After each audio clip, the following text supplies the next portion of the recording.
Alright, cool beans. Hope you guys did enjoy that small montage. I'm Hex. I'm finally going to be going over my MagArcanist build for the Necrom patch. If you've been wondering why I haven't uploaded, just been busy with work. That's pretty much it. But now I'm going to try to go back to full grind mode.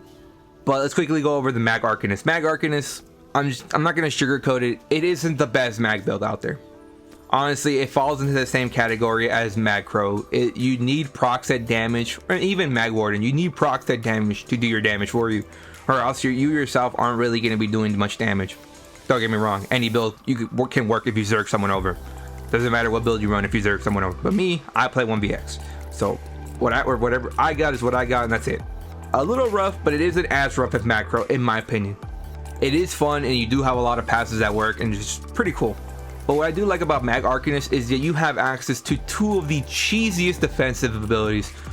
You have a defensive ward that basically can give you a breath of life heal with a 16k shield if played right, and an ultimate that basically mitigates half the damage done and makes you incredibly tanky and makes you do so much turn and burn damage. And obviously you are the new class, so most players won't even know how to play against you. The newbies won't know how to play against your class for the beginning of the patch.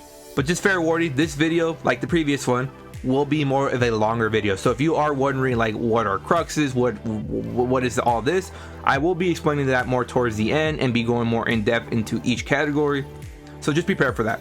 But before we get started, if you guys hit the subscribe and like button, really goes a long way and I greatly do appreciate it. Also follow me on Twitch if you guys ever want to see me get Zerged over live. But without further ado, let's crux our way into the build.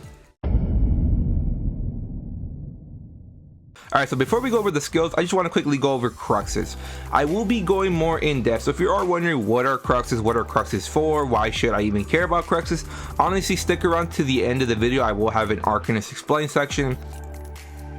Alright, so for the first skill we do run Elemental Stability, or commonly referred to as LSUS.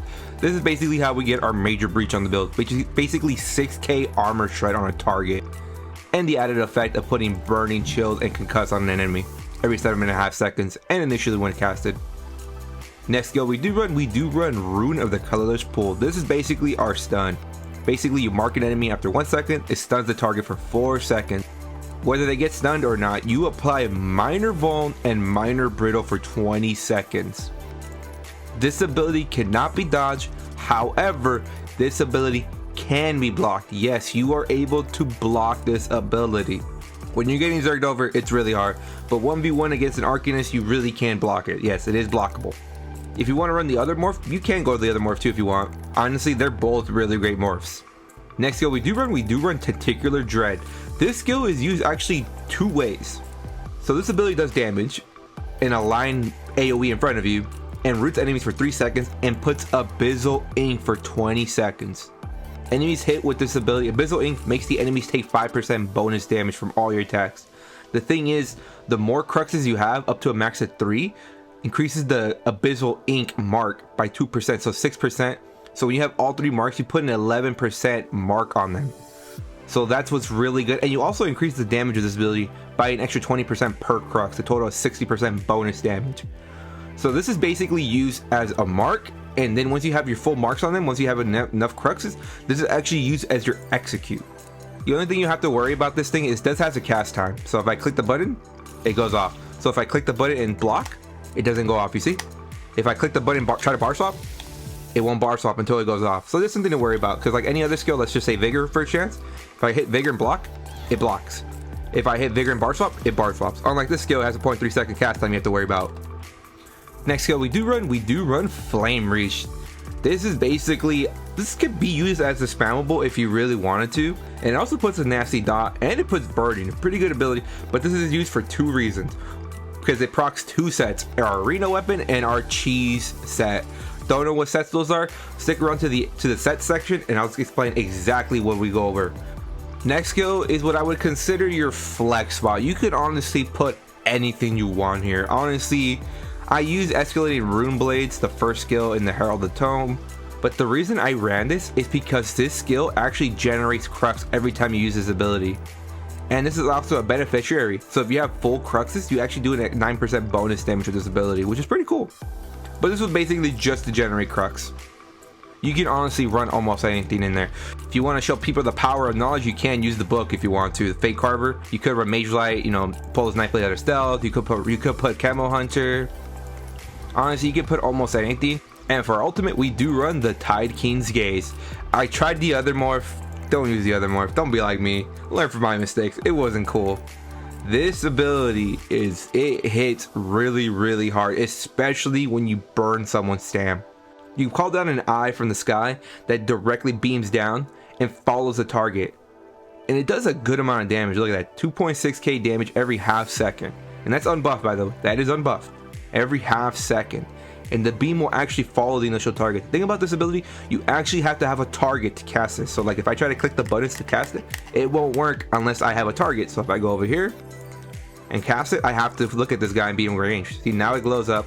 I try to cast it here, it doesn't work. I look at him, then it casts it. See that? So yeah, you just have to have a target to cast the skill. Obviously some great alternatives. You could put Dawnbreaker there. You could put Meteor if you want there. Honestly, it's all up to you. For our back bar, we do run, obviously, Race Against Time. This is basically our snare immunity that just happens to grant Major Expedition and Miter Force. Next we do run is Cruxweaver Armor. This is basically the Arcanist armor buff. Thankfully, this thing lasts 30 seconds. Look at this. This morph lasts 30 seconds, which is, I'm very happy. Because a lot of skills these days, like DK and Stansork armor buff, they only last 20 seconds, which is kind of annoying. While the armor is up, anytime you take damage, you apply Minor Breach to the target for 6 seconds, which is basically almost 3k armor shred on the target. And what this morph does, anytime you take damage, you generate a Crux with a 5-second cooldown, which is really cool, and increases the duration of the ability, and you generate Crux. What more do you want? Next skill we do run Resolving Vigor. This is obviously our burst hop. Heal a lot over 5 seconds and grants us minor resolve. Next skill we do run Imperious Rune Ward. If you watch the Stam Arcanist build, then you know how broken this skill is. If you haven't watched that video, but for those that didn't, this is the most broken skill Arcanist has in their kit. It legit is the most broken skill. If you are running this skill, you more than likely are not enjoying your Arcanist in PvP. And trust me, I learned firsthand, so learn from my mistakes, okay? So basically what this ability does, what this morph does, when you cast the skill, you basically get a 9.5k shield instantly. After 1 second, if the shield still has health, so if it has 1 health or it didn't take any damage, we then get a basically an over 5k shield for 5 seconds. So these shields scale off your max health. It also reflects some damage, but the main thing, the last one, consume Crux to heal yourself for 3163 health, scaling off your max health per Crux spent. So if we have full 3 Cruxes, we heal for over 9k. And let me tell you, I don't have full Undaunted on this build, and I don't have full Death Dealers on this build right now. So this thing can ramp up very heavily. Imagine if Breath Alive gave you basically a 15k shield. That's basically what this skill is when used right. When you generate Crux and you have those Crux, even casting this at 1 Crux is a godsend. It really is a godsend. Honestly, you have to learn how to use your Crux right. The thing about this build is we have many Crux, generated on this build. Our spammable on the front bar, our armor buff, and our next skill, which is Rune Mend. Ninja, I'll get to you in a little bit. Honestly, you could go either morph. Honestly, I'm still up in the air about this one, to be honest. And next skill we do run Sanctum of the Abyssal Sea. This is one of the most broken ultimates in the entire game. It really is one of the most broken ultimates. So basically, when you cast this ultimate, you get a 73k shield, which gets halved in PvP, which is about 36k, over 36k shield in PvP. But this shield is different. This shield reduces the damage you take by 60%. So it only absorbs, so if you take a 10k Dawnbreaker, the shield will actually take 6k of that, and then the 4k remaining will go to your health. But with mitigation and like resistances, it doesn't even, you don't even take 4k, you take like 1k or something. It's so weird how the math works. I end up taking way less damage than you should have. So the thing is, when the shield collapses, either when it expires or it gets completely drained out, you lash out at the enemies, dealing magic damage to enemies within 5 meters of you over 10 seconds. So basically, if you absorb 40k damage of your shield, you're gonna do that damage in over 10 seconds. So basically 4k damage every second, which is actually can catch a lot of targets off guard. But the main thing is, when I'm at low health, let's say I'm like at 30% health, and I'm a stage 3 vampire, so I have undeath. I'm incredibly tanky. I have the shield on me. People will overcommit on you and drop their buffs and won't heal themselves, and then you can turn and burn with this ability. It's really crazy. The power of this ultimate is insane. All right, but enough of that. Let's go over the stat sheets.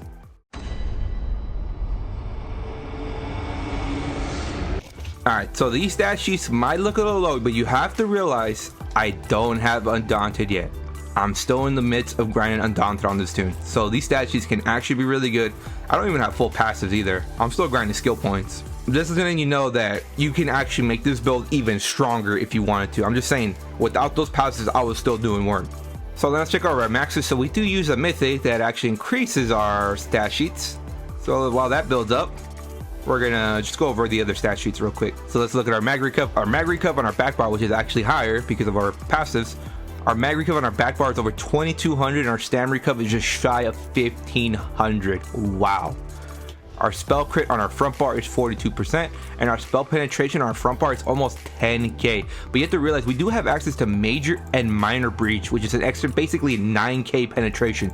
So we have almost 20k penetration on this build, which is just insane. All right, so now our fully procced max mag. Our max mag is over still going up. Or is it 30 stacks? Right, 30 stacks, right. All right, so just to let you know, your stats can actually go up by an extra 6% if you are running full Undaunted.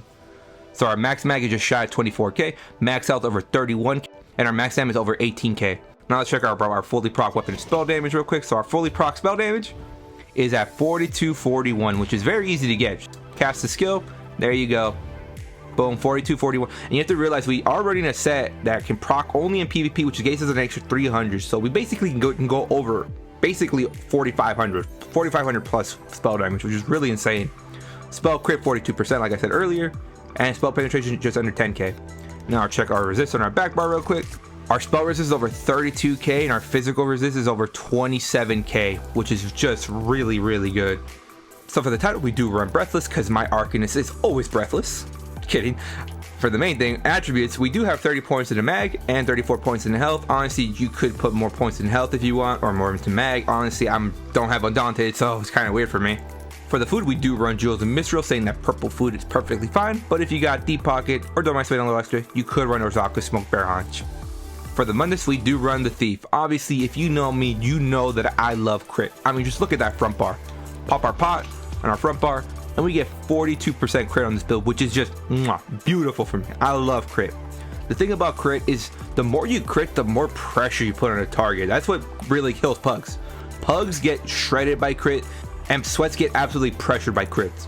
So think about this, you're getting an extra 6% chance to do 50% bonus damage or 50% bonus healing. I mean, that's pretty much a win-win. But obviously we do have high crit chance, so if you do want to run the shadow, you could run the shadow and do some crazy damage. Up to you personally. And obviously we are a stage 3 vampire for one simple passive, undeath. The lower health we are, the tankier we become. And for my race, I am a Breton. Honestly, in my opinion, Breton is hands down the best open world mag race out there. We get access to Gift of Magnus, increase our max mag by 2k, spell attunement over 2300 spell resist, which can double effective with burning, chilled, or concuss, which is basically all the time with all the mag DKs and alley suts running around, and a passive on top of passive, 130 mag recup. Just here you go for free, don't even have to think. And the most notable of them all, Magicka Mastery reduces the Magicka cost of your abilities by 7%. We get 7% cost reduction to all our mag abilities. You can just see that Breton is just double dipping in mag sustain.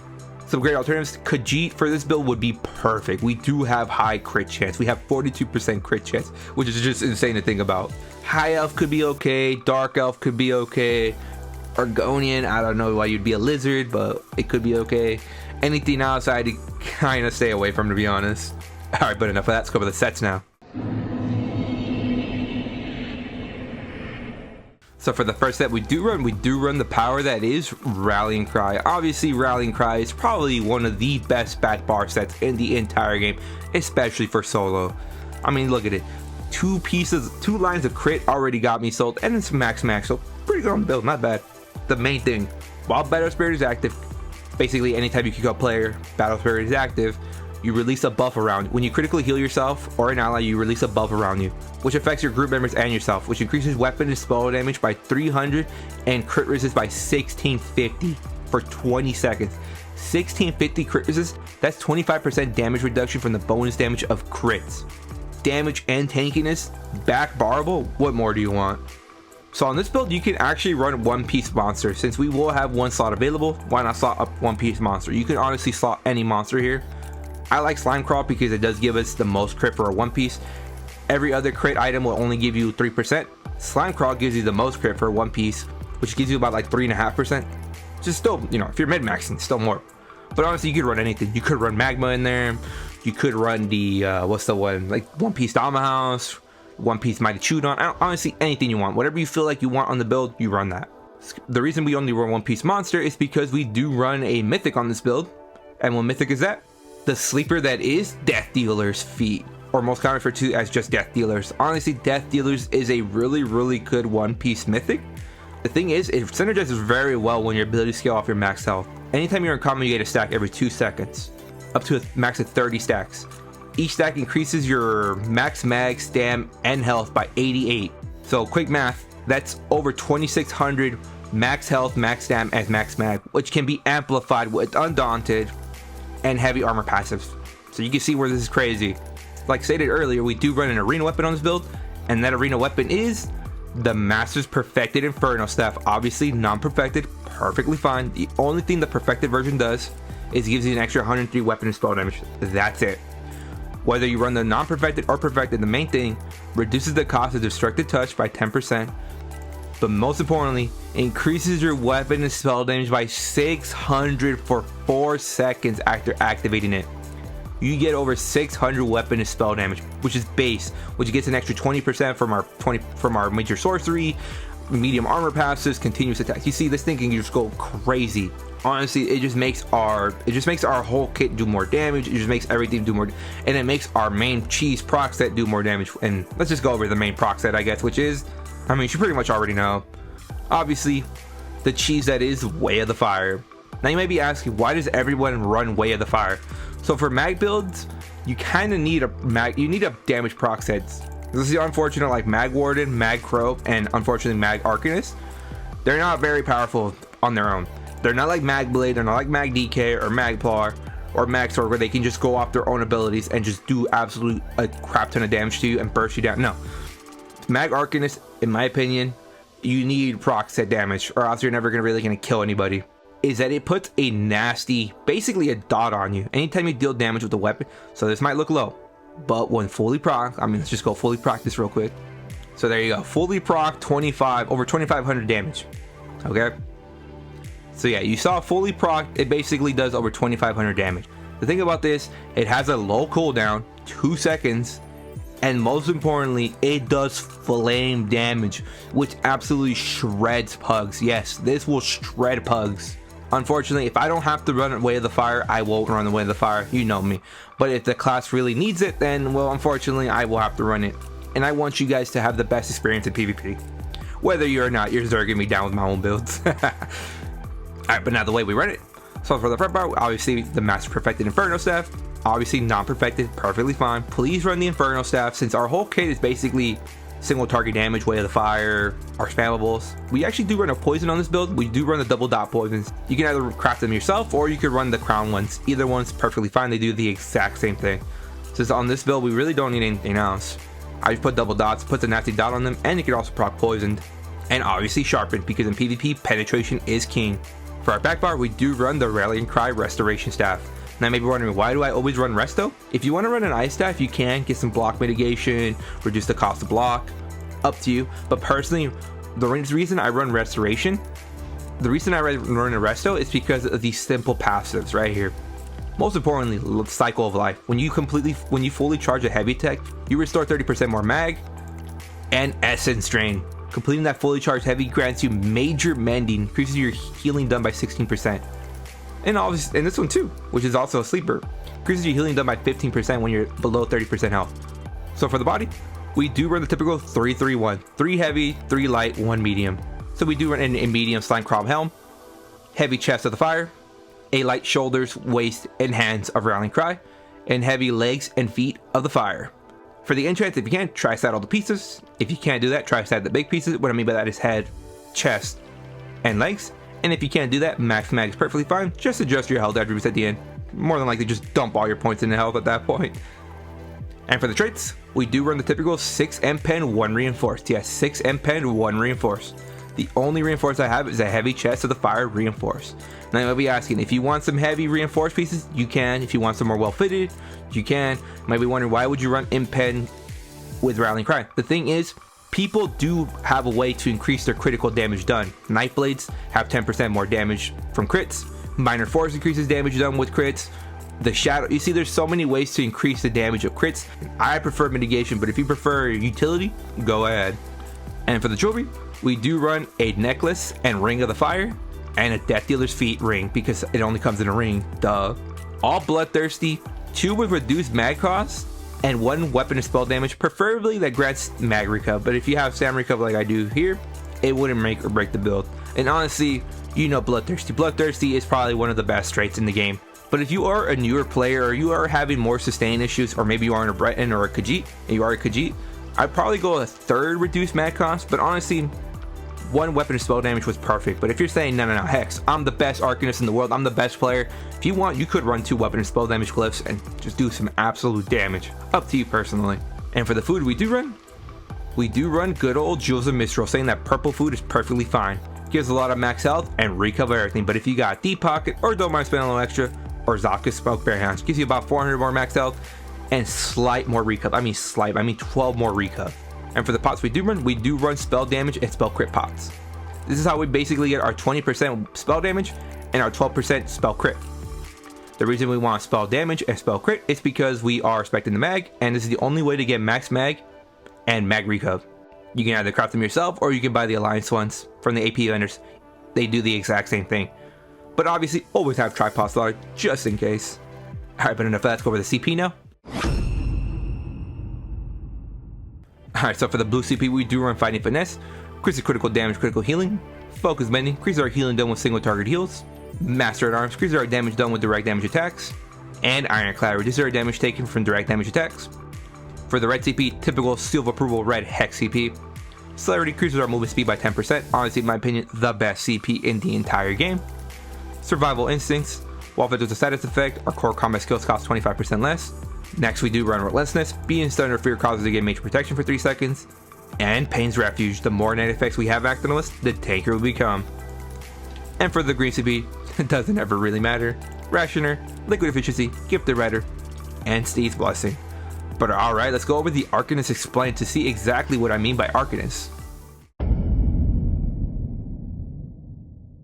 Alright, so for those that probably are curious, what are Cruxes? What do they do? Why should I care about them? I will be hopefully explaining that in this section. If you did watch the previous video, the Stam Arcanist video, I did kind of go over that.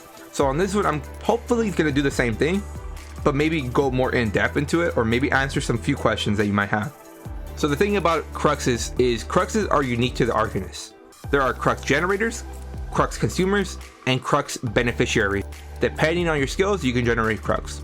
So basically our Rune Blades, which is basically the spammable, the first skill in Herald of the Tome for Arcanist.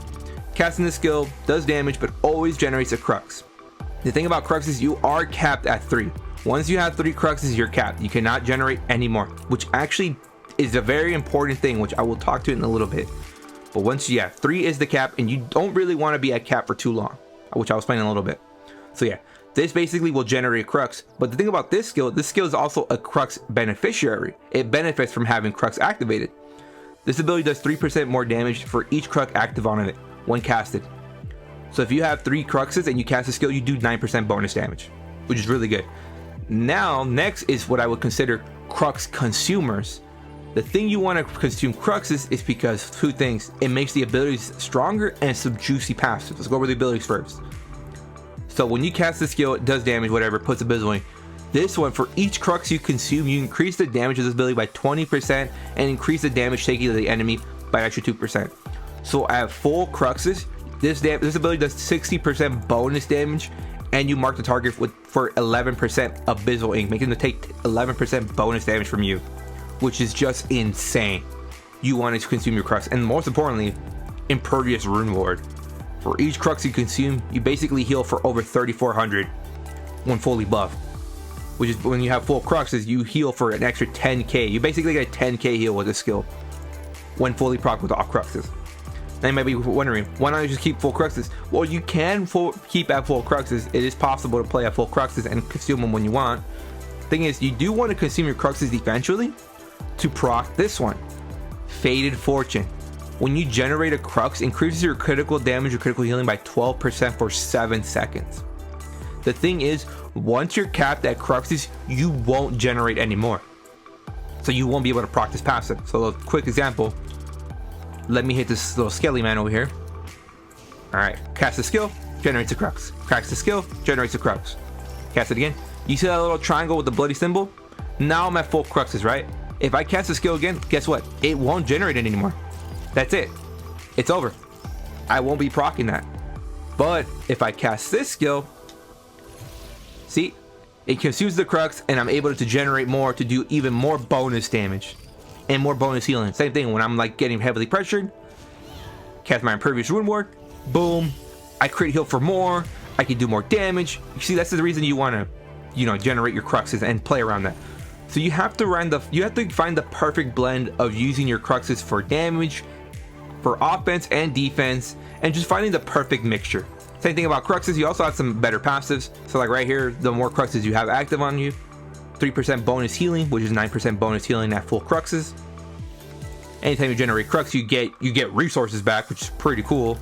So yeah, there's so many crazy things. The only way to learn how to play cruxes is told the information and just go in there and kind of learn from there. You have to just learn the perfect mixture and blend of crux generation, crux, you know, holding, and crux spending. But let's go over more of the combos and kind of see in just the play style of the Arcanist. So if you can see the back bar, it's basically similar to the Stam Arcanist. So if you watch the Stam Arcanist, this should be a little familiar to you, but if you're still confused, hopefully this will help you out a little bit. So right now I'm at 2 cruxes. You can see that they're floating around me. That's 2 cruxes. So if I cast this heal, so the thing about crux generation, you have to be in combat. So if I cast this heal, I'm still at 2. The thing is, if I go into combat and then cast my heal, now I generate a crux. So you have to be in combat. But once you have your cruxes, they're there forever until you spend them, obviously. So now let's go over the combo first. First thing we're gonna do is you're gonna flame reach them, so you can always have that Way of the Fire proc. Then you're gonna LE sus them, and then you're gonna start generating cruxes however you can. Play defensive a little bit, generate some cruxes, try not to spend them. Once you have full cruxes, you have 2 options. You can either, if you're getting pressured yourself heavily, you cast Impervious Rune Ward to save your life, or if you're applying pressure to them, you're gonna cast a fear on them. Whether they block it or not, as long as they get stunned or they block, it doesn't matter. As long as they're standing still, it leaves them open for your Tentacular Dread ability. So then you cast this, and now boom, you're set for 20 seconds. The next 20 seconds, you're gonna be doing 11% bonus damage on the target. So now it's up to you. Now basically all you do is just weave in flame reaches, wave your spammable in there. Once you have full cruxes, once you see them, okay, I'm about to burst this person, what you're gonna do is you're gonna flame reach, ultimate fear into your root, and there you go. And honestly, that's gonna catch a lot of targets off guard. And just keep your flame reaches going, and then there you go. That's your offensive. For the most part, easier said than done. The only way to learn is to obviously go into PvP and learn from your mistakes and get better every time. But now let's say you're getting pressured yourself. So what you're gonna do is you're gonna cast your Impervious Rune Ward. Let's hopefully it crits. Look at that, a 21k crit heal, which is just insane to think about. So there you go. So when you're getting pressured, you're gonna be generating cruxes from your armor, you're gonna be generating cruxes from your heal, there you go. So anytime, if you can, always cast your Rune Man first, your mag heal, and then cast your shield heal. But obviously if you're one shot and that heal is going to take too long and you just need that shield, cast your shield, then cast your Rune Man, and then cast your shield again. But obviously you'll learn this, we can go about one-offs all day. But honestly, that's the only thing you have to worry about. But hopefully that did answer a few questions. If you do have any questions, just leave them down in the comments and hopefully I will answer them if I can. But alright, cool beans, that's the build. Hope you guys did enjoy it. A bit of a longer video. But honestly, Arcanist is new, so you know these Arcanist builds will be a little longer just until people next patch. More than likely I won't be going full in depth into the video, and if anything they're always at the end, so you can just skip it if you really wanted to. But to those that are still sticking around to the end of the video, I greatly do appreciate you. If you can, hit the subscribe and like button. It really does go a long way, and I greatly do appreciate it. If you can, also follow me on Twitch if you guys want to see me play live, or mostly get Zerged over live. Also, if you really want to support me more, you can support me on Patreon. The reason I haven't been uploading much is because I'm just full grind mode at work. I have to make, but yeah, honestly, MagArcanist, it's gonna fall into the same category as Macro. There's really no reason you to want to be playing it. I'm just gonna say it straight up. There's no reason you want to play MagArcanist. It's rough. It's not as easy as Stam. You have no execute. Your pressure comes from sets. Like, the thing about Mag though is you're a Mag though. It's fun to play Mag. You have range. You have some, you know, that's pretty much it. You have range. You can spam your Mag skills way better than any other class. It was fun playing a new class, but honestly, I would probably personally go to Stam Arcanist. But if you want to play Mag Arcanist, hopefully this build does help out. But as always, hope you did enjoy the build video. Like the video if you liked it. Comment your thoughts and experience with the build. Also, anything I might have missed out, what video I should do next. Subscribe for more. But most importantly, stay Zerging.